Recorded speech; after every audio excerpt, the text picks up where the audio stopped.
hayal kurardık. Hani şöyle paramız olsa da Tayland'a gitsek, tatil yapsak vesaire. Burada yaşayan tek Türk benim zaten. Türkiye'de olsaydın şu an ne yapıyor olurdun? Uyuşturucu satardım. Tayland'daki insanların %95'i iyidir. Yeni bir videoda hepinize selamlar. Şimdi ben şu arkamda gördüğünüz sokakta yürürken bir baktım bir restoran, Efe isminde bir restoran. Dedim ki acaba burada kim var? Sonra Vedat'la tanıştık. Selamlar Vedat, nasılsın? Aleykümselam abi, siz nasılsınız? İyi, çok şükür ben de iyiyim. Bugün Tayland'la alakalı, Phi Phi Adası ile alakalı, kendi hikayesiyle alakalı ona birkaç soru sormak istiyorum. Umarım sizin zihninizde geçen, aklınızda geçen soruları da ona yöneltebilirim. Önce seni tanıyarak başlayabilir miyiz? İsmim Vedat, 31 yaşındayım. Diyarbakırlıyım. 7 senedir buradayım. Şu an bu restoranı işletiyorum, görmüş olduğunuz restoranı. Peki Vedat, buraya gelmeden önce herhangi bir kaygın var mıydı? Kararı nasıl aldın? Nasıl bir bağlantı buldun? Ya bende zaten burası hiç aklımda yoktu. Biz de normal arkadaşlarla oturmuş hayal kurardık. Hani şöyle paramız olsa da Tayland'a gitsek, tatil yapsak vesaire. Çünkü o hayatı gördükten sonra hani doğası olsun vesaire. Sonra bir gün böyle Facebook'ta dolanırken bir aşçı grubunda böyle bir ilan gördüm. O zaman ben de böyle yardımcı seviyesindeyim. İşte Tayland Phi Phi Adası'na şef lazım diye. Bizim Çetin abi var. Genelde Tayland'da olanlar bilir onu. Efe restoranı sahibi. Bir mesaj attım. Sonu buraya kadar geldi yani. İlk geldiğimde ben direkt zaten mutfaktan başlamıştım. Yani o zaman bende dil yok, hiçbir şey yok. Sadece yemek pişiriyordum mutfakta. Sonra zamanla insanlarla muhabbet ede dilimi de geliştirince bu defa bizim işte Çetin abiler ve ikinci şubeyi açtılar Phuket Town'da. Onlar oraya geçince buranın işletmesi de bende kaldı. Şu an ben işletiyorum burayı. Evet, yani bir dil bilmeden geldin. Aynen. Burası hakkında hiçbir bilgin yoktu, daha önce gelmemiştin. Aynen. Valla kaygın yoktu. Dedin ki gideceğim. Kaygım yok çünkü kaybedeceğim bir şey yok yani. Ne olabilir ki? En fazla yani gelip yapar, beceremezsin, geri dönersin yani. Hani... İşte bu ya. Yani aslında var ya, çoğu insanın yapamadığı şey, biliyor musun? Ya böyle hani hep şey oluyor. Yani ya olmazsa. Abi olmazsa dönersin. Abi, deneyeceksin. He, dönersin tekrar oradan. Aynen. Kaldığın yerden devam edersin. Çok güzel. Ama kolay bir şey değil. Çok emek isteyen bir şey. Yani.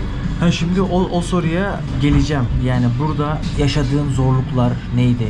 Zorluklar, ben de her insan gibi ilk geldiğimde biraz kokularla, biraz yemeklere yabancılık çektim tabii ama alışmam uzun sürmedi. Hemen alıştım tabii. İlk başta örnek şöyle söyleyeyim. Ben de dışarı çıkıp gezdiğim zaman mesela şey arıyordum. Böyle hani bir döner bulabilir miyim, bir tost bulabilir miyim vesaire. Tabii sonra tabuları yıktım yani. Ondan sonra başladım. Herkesin sorduğu o soruyu sorayım yani. Tabii. Herkesin merak ettiği. Burada böcek yeniyor mu? Yeniyor.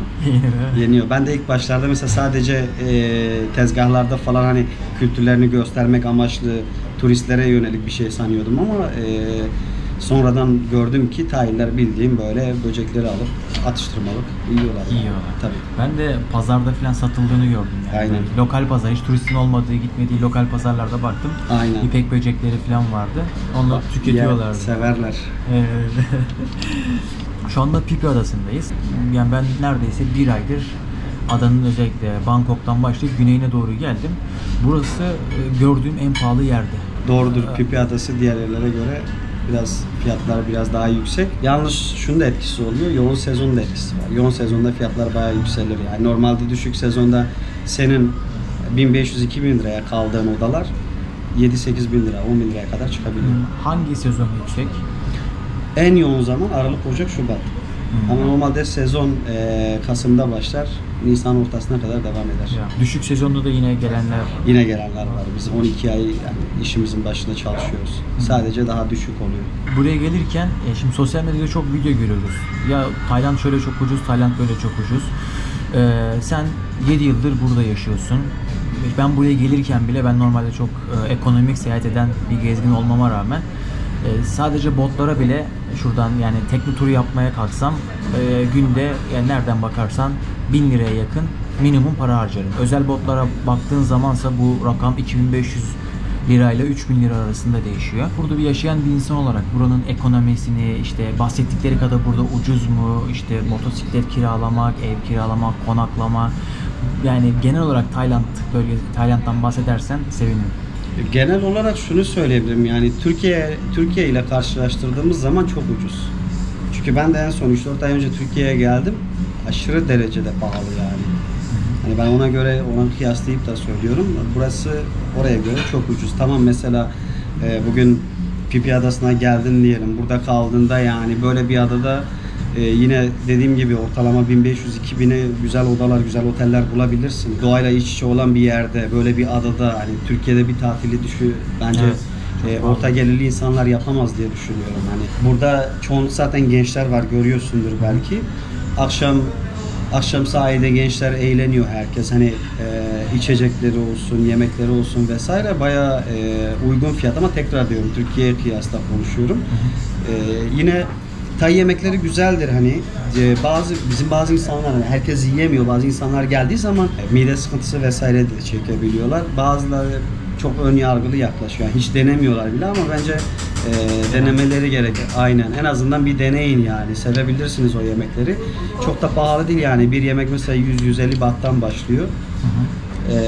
Ki turizm bölgesine göre, böyle bir turizm bölgesine göre gayet fiyat iyi, normal. Otel odaları da gayet uygun. Turlar aslında turların da çok pahalı olduğunu düşünmüyorum. Çünkü bugün bir kişi yani Maya Beach turu için minimum fiyatını söyleyeyim. Grup halinde gittiğinde 400 baht, bir de 400 baht ulusal park diye geçtiği için Maya Beach'e girişte toplam 800 bahtta turunu yapabilir. 800 baht toplu bir şekilde. Aynen. Bir de konaklamaya bir şey eklemek istiyorum. Çoğu insan bilmiyor şunu mesela. Otel tutuyorlar. Otel işte adadaki otel merkeze 2.3 kilometre vesaire görünüyor. Otele bakıyor, çevresine bakıyor. Tamam diyor, ben diyor burayı alırım diyor. Yalnız gidip de adanın öbür ucunu alıyorlar. Ona dikkat etmeleri lazım. Tam da merkezden seçmeleri lazım. Adanın öbür ucuna aldığın zaman, adanın öbür ucunda, ta dağın öbür tarafında hiçbir şey yok orada. Yani ne bir market, ne bir alışveriş yeri, ne bir restoran vesaire, hiçbir şey yok. Bu defa oradan bu tarafa gelmek için her seferinde mesela 1000 baht ödüyorlar. 1000 baht gel, 1000 baht git vesaire. Ben çok insana denk geldim. Yanlışlıkla oradan otel tutup sonra onu o parayı yakıp gelip buradan otel tuttan çok insan gördüm. Bilmiyor çünkü. Bilmiyor. Arkadan bakınca şey diyor, buradan burası yakınmış. Aynen, zaten 2 kilometre görünüyor diyor ama arada dağ var yani. Pipi Adası'na gelecekler bence bu konuya dikkat etmesi gerekiyor. Ona dikkat etmeleri Çünkü lazım. ben de soruyordum yani hani ben buradan buraya nasıl yürüyebilirim falan diye.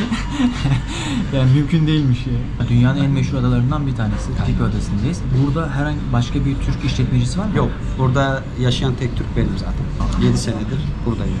Zorlandığın şeylerden konuşmuştuk. Sen gerçi bütün zorlukları aşmışsın. Dildir. Yani dil şu an aşmışsın. herhangi zorlandığım bir şey yok. Hiçbir şey yok. Çünkü Peki özlediğin şey oluyor mu Türkiye'den? Ne özlüyorsun? her şeyi özlersin yani. Hani özlersin yani. Bağları. Evet. Yani aile olsun, çevre olsun, onun dışında kendi yemeğin olsun, kendi kültürün olsun, her zaman özlersin. Ben şöyle söyleyeyim yani, akşam örnek vereceğim sadece, oturup bir film izliyorum mesela. Bakıyorum adamlar orada kokoreç yiyor yani, benim canım çekiyor. Anladın mı? Hani, ama basit bir örnek verdim de genelde özlüyor insan. İnsan özlemez mi yani? Aynen. Çünkü hikaye oradan başladı. Aynen. Dönüyoruz dolaşıyoruz. Peki Taylandların aile yapısıyla bizim aile yapımız benziyor mu? Bağları falan kuvvetli mi o?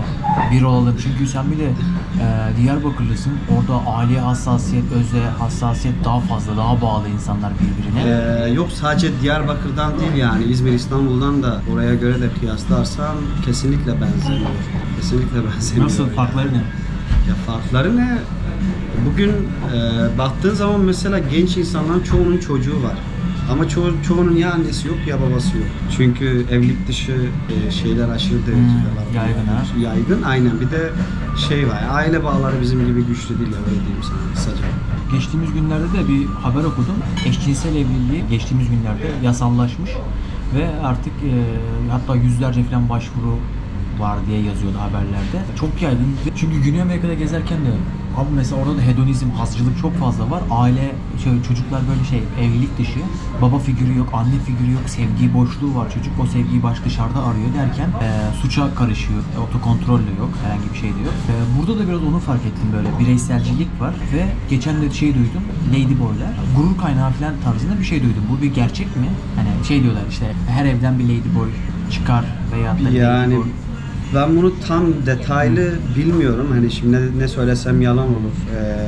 Tam detayına inmedim yani, daha doğrusu bu konulara. Ama yani şunu söyleyebilirim, filmlerinde, anime filmlerinde bile baktığın zaman var böyle eşcinsel karakterler var. Yani Ladyboy'lar falan filmlerde, dizilerde oynatılıyor vesaire. Tamamen normal onlar için. Tabii bunu bir çocuk gördüğü zaman hani televizyonda tamamen normalleştiriliyor. Geçen gün kadının birini gördüm. Çocuğu yanında, erkek çocuk 4-5 yaşlarında. Abi dudağına ruj sürmüş, gözüne kalem çekmiş yanında. Yani yürüyor gidiyor. Sen o çocuğu demek ki öyle demek yani. Kendini öyle büyütmek istiyor. Evet. Erkek çocuğu yani. Evet. Onu ben çok küçük bir köyde de denk geldim. Çocuğa makyaj falan yapıyorlardı. Yani çok faktör vardır yani o eğilimin. Dediğim gibi bu konu ayrı bir şey yani ayrı bir konu. Kısaca buraya gelmek isteyenler nasıl bir yol izliyorlar? Oturum, işte ticaret. Kısaca bundan bahsedebilir misin? Abi ticaret için kısaca şunu söyleyebilirim. Yani buraya geldiğiniz zaman burayı bilen, yani buranın sistemi nasıl işlediğini bilen birilerinden yardım almaları gerekir mutlaka. Çünkü hiçbir şey bilmediğin bir ülkeye geliyorsun genelde. Bunun için hizmet veren hani bizim Türk arkadaşlar falan var Phuket'te. Onları bulup onlardan yardım, destek alırlarsa daha iyi olur. İyi birine denk gelmeleri gerekiyor Tabii, değil mi bir de? tabii. Çünkü, dolandırıcı da çok fazla. Tabii kesinlikle yani ister istemez kötü şeyler de oluyor bazen yani insanlar dolandırılıyor vesaire. Normal yerleşmek için de onun için de çeşitli vizeler var yani öğrenci vizesi vesaire. Türkiye'de olsaydın şu an ne yapıyor olurdun? En son buraya gelmeden önce çıkmazda olduğum için büyük ihtimalle uyuşturucu satardım. Kapkaç gasp yapardım. Şaka yapıyorum. Gasp diyorsun. Ben de gaspa uğramış biri olarak. Belki buraya gelmeden Türkiye'de olsaydım yine aynı şekilde işimi devam ettirirdim. Çünkü hani tamam burası biraz benim için şans oldu. Daha iyi güzel günler gördüm ama Türkiye'de de pek fazla bir şey değişeceğini düşünmüyorum. Yani aynı sektörde kendi devam mesleğimde eder. Aynen kendi sektörümde devam ederdim. Buraya tatile gelmek isteyenlere ne tavsiye edersin kısaca? Buraya tatile gelmek isteyenlere şunu tavsiye ederim. İlk defa gelecek olan insanlar çok fazla korkuyorlar. Hak veriyorum çünkü bilmedikleri bir ülke. Korkuyorlar dediğim de şöyle çok aşırı detaya takılıyorlar. Mesela diyor ki işte ya şunu nasıl ayarlayacağım, bunu nasıl ayarlayacağım, şuraya nasıl gideceğim, buraya nasıl gideceğim vesaire. Bence çok fazla da sıkıntı yapmasınlar. Hani gelsinler. Zaten bugün YouTube'a baktığında hani binlerce video var. Az çok görürler oradan. Rahat rahat gelin yani. Çok planda boğulmamaları var. Aynen yani çok plan yapıp boğulmasınlar. Aşırı derecede aldığım sorular şu oluyor genelde. O tur ne kadar, bu tur ne kadar hani vesaire. İnsanlar tabii dolandırılmak da istemiyor. Basitçe şunu söyleyebilirim. Abi her yerde mesela tur satan yerler var, turcular var vesaire. Bir tur almak istediğin zaman git 3-4 yere sor. Zaten 3-4 yerden fiyat aldığın zaman aşağı yukarı ortalama fiyatını öğreneceksin. Hırsızlık oluyor mu? Abi hırsızlık dünyanın her yerinde olur yani. Ama şöyle söyleyebilirim. Benim gözümde Tayland'daki insanların %95'i iyidir. Dikkat edeceksin yani. Daha önce parası çalınan insana denk gelmedim mi? Geldim. Ama çok nadir. Genel olarak bu insanlar peki bu ülkelerinde mutlu mu? Mutlular abi. Yani gerçekten mutlular. Görüyorsun yani. Herkes güler yüzlü, herkes samimi, herkes saygı çerçevesi içinde yani. Sen saygılı olduğu sürece bunlar her zaman sana saygılıdır. Ben hiç kavga eden falan tartışan da görmedim. Bak 7 senem oldu. Ben 7 defa yani kavga gürültü görmemişimdir burada. Çünkü dediğim gibi sen saygılı olduğun sürece her zaman sana karşı saygılılar. Gündemleri ne peki mesela? Günlük hayatta ne konuşuyorlar? Günlük hayatta ne konuşuyorlar abi? Tamamen keyfi takılıyorlar ne diyeyim şimdi yani. Hani Günlük sohbetler, günlük telaşlar, ne yedin, ne içtin öyle yani hani. Aynen. Zaten bizde mesela ilk sorduğunda hani nasılsın dersin ya. Hani bir arkadaşına falan merhaba nasılsın falan dersin ya. Bunlar ilk şey soruyor. Merhaba yemek yedin mi diye soruyorlar ilk mesela. Muhabbetleri ilk böyle başlar. Aynen. Gündem yok, işte tartışma yok, politika yok, siyaset yok, ekonomi yok. Yok abi adamlar akşama kadar çalışıyor. Bakıyorum adamdan terler akıyor böyle. Hı-hı. Akşam bir bakıyorsun almış birasını oraya oturmuş o. Keyfini yapıyor. Aynen. Bakıyorsun belli yani o kadar yorulmasına rağmen yine de şeyi görmüyorsun yani. O asık suratı görmüyorsun. Hani bizde genelde derler ya işte yorgun, stresli vesaire. Bunlar da öyle bir şey görmüyor. Yaşamaya devam ediyor. Yaşamaya devam, gülmeye devam aynen. Benim de aldığım sorulardan bir tanesi şey mesela işte Endonezya'dayken, Bali'deyken de benzer sorular geldi. Ya Melih ben emekliyim. Bir de sabit bir kira gelirim var. Ben işte yaşayacak başka bir yer bulabilir miyim? Hayatımı idame ettirecek başka bir yer bulabilir miyim tarzında bir soru oluyor. Tayland'da emekli maaşı olan günümüz kurumda akabinde yani orta seviyede bir kira geliri olan biri burada yaşayabilirim. Hayatını idame ettirebilirim. Abi yaşarsın, yaşayan insanlar da var. Emeklilik vizesi denen bir şey var burada. Ama onun da prosedürleri var. Mesela örnek rakamlar sadece örnek vereceğim ben çünkü tam detayını bilmiyorum ama aşağı yukarı o civarlar. Sen bugün emeklilik vizesi almak istiyorsan örnek vereyim bankada 500 bin, 1 milyon civarı para göstermen lazım. Yine bir para lazım onun Aynen. için. Parasız olmuyor. Tabii abi ya. O hayal satanlara burada demek isteyeceğim bir şey olur mu? Bazı insanlar çok hayal satıyor. Abi çok hayal satıyorlar. Biz bedava geziyoruz, ediyoruz diyorlar da. Mümkün değil. Mümkün değil. Abi Tayland ucuz, güzel. Yani ucuz, güzel, gezilir, edilir. Yani bence her insanın gelip görmesi lazım. Bedava değil. Bedava değil. Bedava gezmek için arkadaşlar sırt çantalı bir gezgin olmanız gerekiyor. O da bedava değil gerçi. Onun için bile buraya gelirken 450 lira bilet parası ödedim. Yani git gel zaten 1000 lira. Ne kadar ekonomik gezmeye çalışırsan çalış yani her şekilde cepten para gidiyor. Parasız, kapital bir dünyada yaşıyoruz. Parasız hiçbir şey olmuyor. Bazı insanlar az parayla çok şey yapıyor. Bazı insanlar çok parayla az şey yapıyor. İkisinin arasındaki farkı belki ayırt etmek gerekiyor. Valla ben aklımdaki soruları sordum. Eklemek isteyeceğim bir şey var mı? Yani benim eklemek istediğim bir şey zaten ben buradayım. Pipi Adası'nda, Efe Restorant'ta. Bizim Türkler için söylüyorum. Her zaman da yani çekinmesinler buraya geldikleri zaman bir şeye ihtiyaçları olur, kafalarına bir şey takılır, bir sorunlar olur vesaire. Her zaman gelip beni bulsunlar. Elimden geldiğince de her zaman yardımcı olmaya çalışırım. Teşekkürler. Bu arada bazen şey oluyor, dünyayı gezerken işte abi Türk restoranı görüyorsun, gözünün içi parlıyor, heyecanlanıyorsun. Diyorsun ki ya gideyim bir selam vereyim. Şimdi yüzü burada diye söylemiyorum. Vedat'ı ben gördüğüm zaman gözün içi güldü. Yani böyle yani içten bir tebessümle beni karşıladı. Bazı yerlerde bunun tam aksi de oluyor. Aman Türk gördüm falan deyip böyle yüzünü kapatan insanlar da oluyor. Velhasıl bu güzel, keyifli sohbet oldu. Videoların devamı gelecek arkadaşlar. Takip edin. Video hakkındaki yorumlarınızı da okuyacağız. Kendinize iyi bakın. Bir dahaki videoda görüşmek üzere. İyi bakın kendinize.